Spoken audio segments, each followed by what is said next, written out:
ৰাধা ধাৰাবাহিকৰ ৰাধা প্ৰকৃততে কোন হয়? কেনেকৈ আহিল অভিনয় জগতলৈ? কাৰ সৈতে আছে প্ৰেমৰ সম্পৰ্কত? নমস্কাৰ প্ৰিয় বন্ধু বান্ধৱীসকল, সকলোকে স্বাগতম জনাইছোঁ অন্য এটা নতুন ভিডিঅ'লৈ।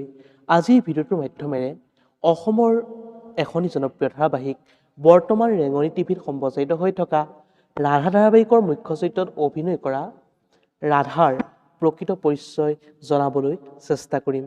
গতিকে অকণো স্কিপ নকৰাকৈ ভিডিঅ'টো শেষলৈকে চাব বুলি আশা কৰিছোঁ। অসমৰ মনোৰঞ্জনধৰ্মী চেনেল ৰেঙনি টিভিত বৰ্তমান সম্প্ৰচাৰিত হৈ থকা ৰাধা ধাৰাবাহিকৰ ৰাধাৰ চৰিত্ৰত অভিনয় কৰা অভিনেত্ৰীগৰাকীৰ প্ৰকৃত নাম হ'ল গায়ত্ৰী বৰা। গায়ত্ৰী বৰাৰ ঘৰ হ'ল বিশ্বনাথ চাৰিআলিত। 17 জানুৱাৰীত গায়ত্ৰী বৰাৰ জন্ম হয়। গায়ত্ৰী বৰাৰ পিতৃৰ নাম হ'ল অতুল বৰা আৰু মাতৃৰ নাম হ'ল অনু বৰা। বন্ধু বান্ধৱীসকল, আপোনালোকে বাৰু অসমৰ জনপ্ৰিয় টিভি চেনেল ৰেঙনি সম্প্ৰচাৰিত হৈ থকা ৰাধা ধাৰাবাহিকখনত ৰাধাৰ অভিনয় চাই কেনেকুৱা পাইছে? যদি ভাল পাইছে এটা লাইক কৰি দিবলৈ নাপাহৰিব।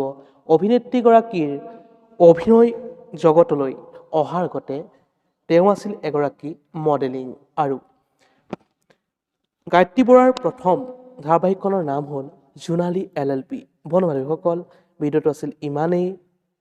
আশা কৰিছোঁ আপোনালোকে ভিডিঅ'টো চাই ভাল পালে তেন্তে লাইক, কমেণ্ট, শ্বেয়াৰ আৰু যদি নতুনকৈ আমাৰ চেনেলটো চাই আছে তেন্তে ছাবস্ক্ৰাইব কৰি কাষতে থকা বেল আইকনটো প্ৰেছ কৰি দিবলৈ নাপাহৰিব।